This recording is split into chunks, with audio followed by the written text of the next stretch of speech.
I think success should be measured by your happiness, not your pocketbook. You've got to figure out what makes you happy and how to turn that into a career. If you love the process and not the prize, you'll always win. In today's world of technology and medical breakthroughs, we're going to live 4 lives in the span of 1. I don't care if you're 16 or 66. It's never too late to chase your dream.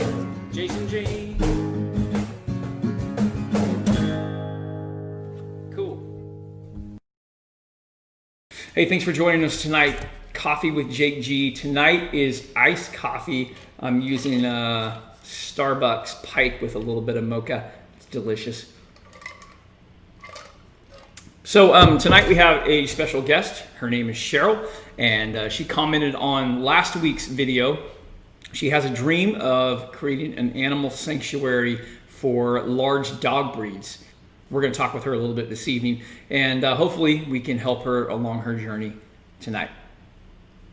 We're joined this evening by Cheryl, and Cheryl, you responded on one of our posts that you have a passion for dogs and for animals in general, and mentioned that one day you wanted to have your own sanctuary type atmosphere. And can you describe a little bit what your dream is? Well, my dream is, I have a friend. My best friend wants to be a part of it together. We want to have a place in the country that we can have. We have a love of giant breed dogs. Okay. I love my Great Danes. Okay. And giant breeds are usually euthanized sooner in the shelters because of their size, medical conditions, and whatnot. And we want to provide a sanctuary, a place where they can live out the rest of their lives, and we can make accommodations for those behavior changes, challenges, or the medical needs that they have, and just so they're loved. Between the two of us, we have anywhere between 6 and 9 dogs in each of our houses right now. Wow. And so, yeah, I have 6 and she has 8, I think, right now, maybe 9. So we have a love of dogs. We love dogs more than people. So where did your love for dogs, and especially giant breeds, where did that come from? Where did what come from? Where did your love for giant breeds come from? Oh, I don't know. I've always wanted a Great Dane, and I got my first Great Dane in '06 after my mom passed, and I just fell in love with her. And then about a year after I got her, I wanted a second one, and then I found a rescue, and then it was downhill from there. I was hooked onto the rescue life. Yeah, and I've had hundreds of foster dogs come through my house since 2011, and I can't imagine just having one Dane or Biggie in my house. Sure. I like Mastiffs too. Sure. So what's the long-term goal here? What's your vision? My vision is to have a place out in the country that we can take whatever dogs we need to provide them a place, and just exist with dogs. I guess I don't know. I just want a place where they're not in a stressful environment like the shelter. They're given the life that they deserve, and just to live. Sure. What are your major stumbling blocks, your roadblocks right now that are keeping that from happening? What's keeping that from happening? Yeah. Money. It's always money. Because we both work full time, and in the economy right now, especially with COVID. But the economy, we just can't reach out and do that. Because in order to do that, we're looking at writing grants that we can get money to help run the sanctuary. Sure. And so that we haven't. I talked to her in length, and we're wanting to have a goal, like in 5 years or so, to have this set up. We keep looking at land and keep on looking at places, but we just haven't gone any further than that. Right. Okay. All right. Well, let's get started. Let's get started this evening and see what we can do what we can do to help you. So the first thing that I always encourage people to do is to look at other successful models that are out there. Have you reached out to other? I don't know if there is even another giant breed animal sanctuary out there. We're all when I first read your post, and of course I hear the term sanctuary, we all think of Tiger King. So that word animal sanctuary kind of has a little different meaning right now in today's popular culture. So that gave it a little negative connotation. But have you reached out to any other facilities or organizations that are similar to what you're doing? My friend has. There's one up there in Missouri somewhere. She lives in Belton, Missouri, and she has talked to somebody.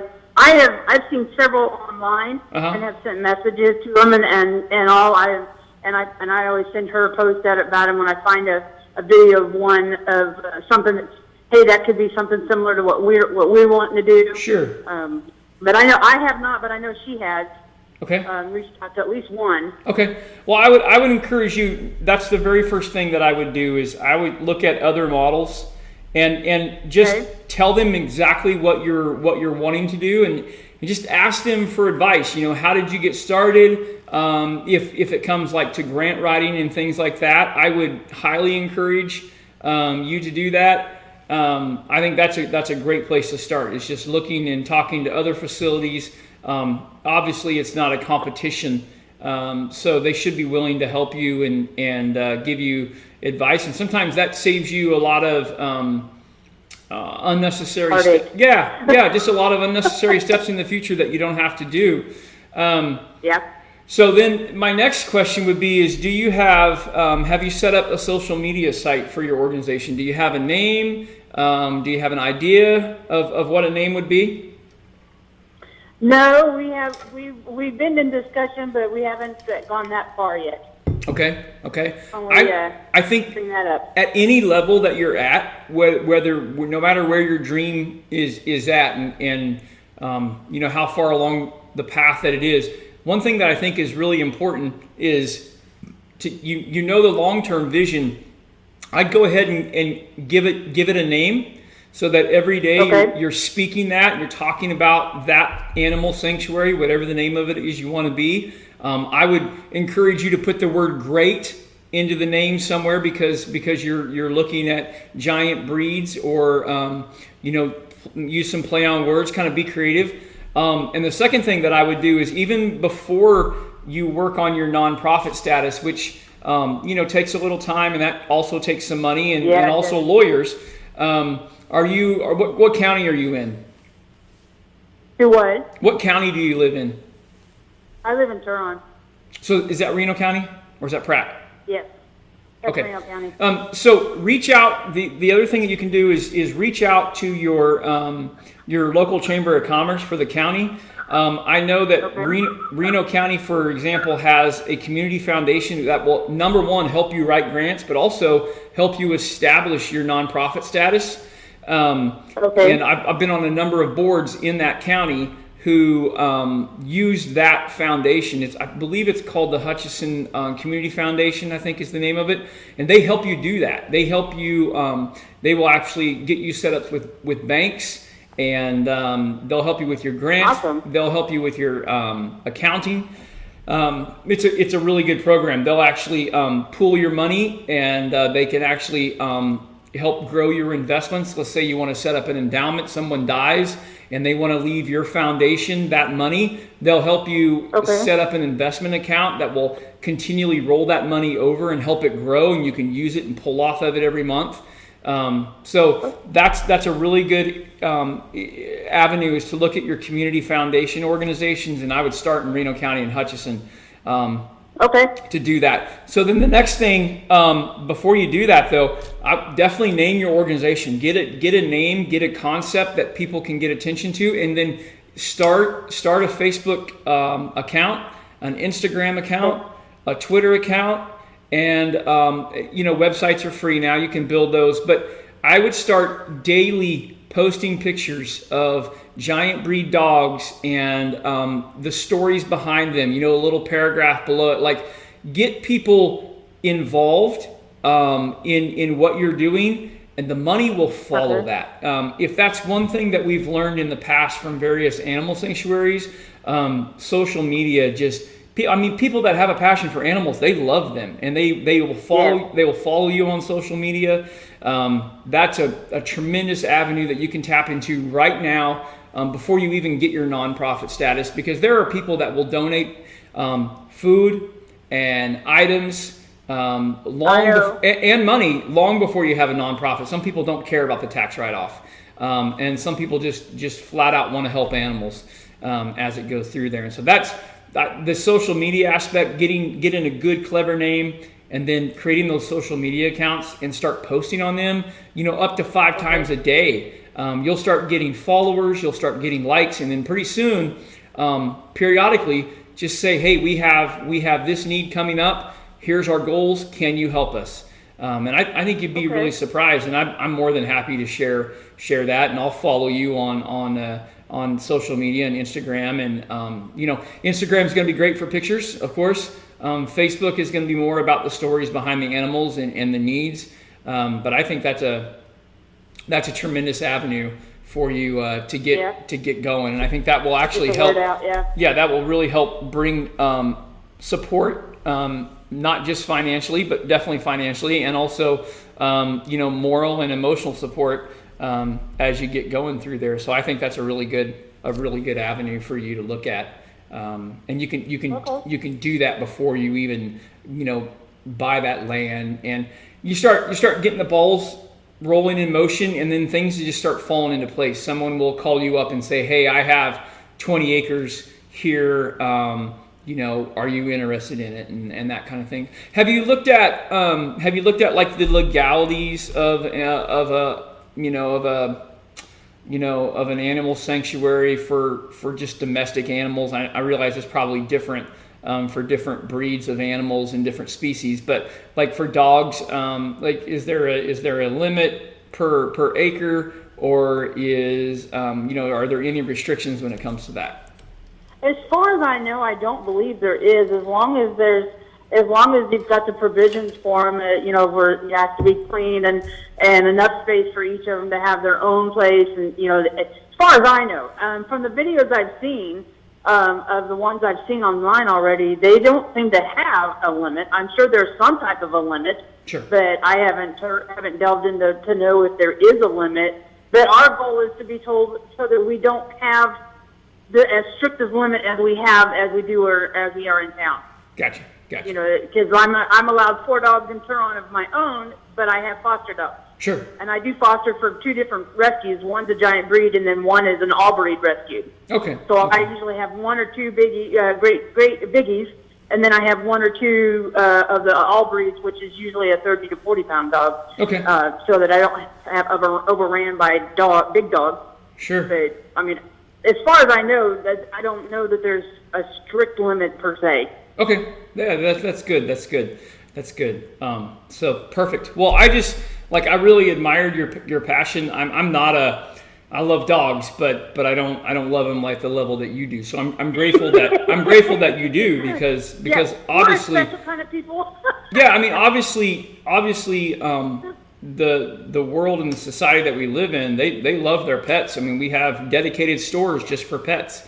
And, they are my life. They're my kids. Sure. I work for my kids. Sure. I mean, I work so that they can have air conditioning, and work when they can have the place that I have. It's all about them. I live in a doghouse. Yeah, no, absolutely. And somebody has to provide and take care of them. And I think it's better when it's somebody that has a true passion and knows that's their calling in this life. So Cheryl, I think you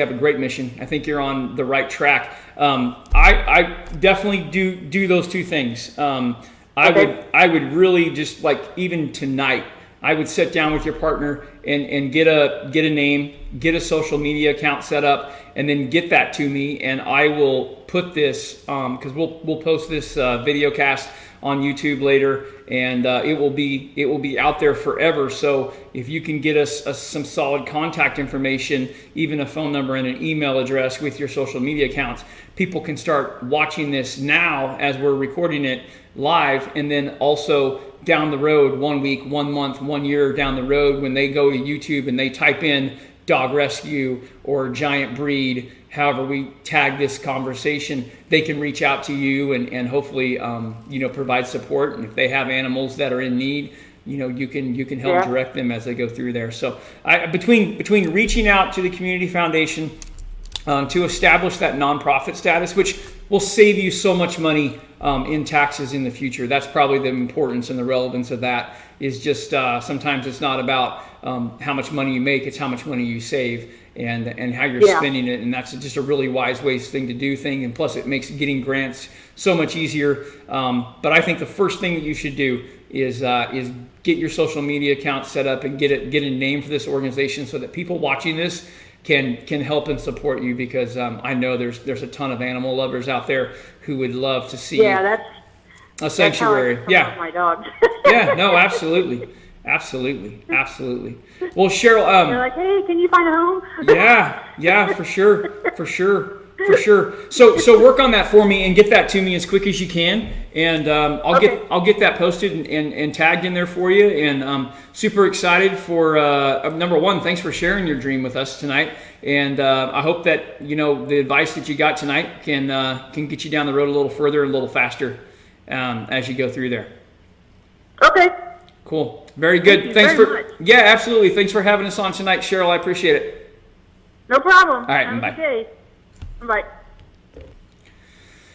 Guys, thanks for joining us this evening. Again, not an animal person, but that doesn't matter. It's not about me. It's about helping people chase their dreams, to find out what their dreams are, and then removing those roadblocks. And hopefully tonight, Cheryl got some good advice that she can apply and really use the power of social media to further her dream and get the support that she needs to make that happen as it goes through there. So if you have a dream and you're not sure how to bring it forth, or your dream, but it just seems like it's impossible because there's so many roadblocks in the way, reach out to me. You can email me, jake@jakegill.net. You can send me a direct message on Facebook, Twitter, Instagram, TikTok, you name it. And who knows, we might bring you on the next episode of Coffee with Jake G. I think success should be measured by your happiness, not your pocketbook. You've got to figure out what makes you happy and how to turn that into a career. If you love the process and not the prize, you'll always win. In today's world of technology and medical breakthroughs, we're going to live 4 lives in the span of 1. I don't care if you're 16 or 66. It's never too late to chase your dream.